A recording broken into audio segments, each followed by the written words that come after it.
Ito nga ating tinatanggalan ng balahibo ang ating mabait na aso. Yan, look naman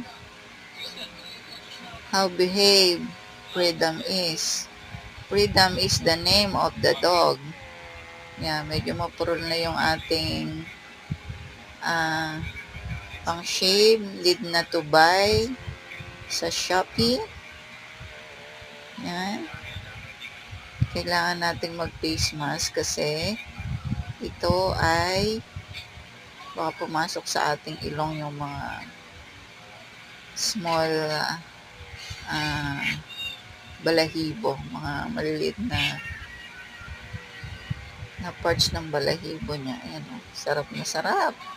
Sarap buhay.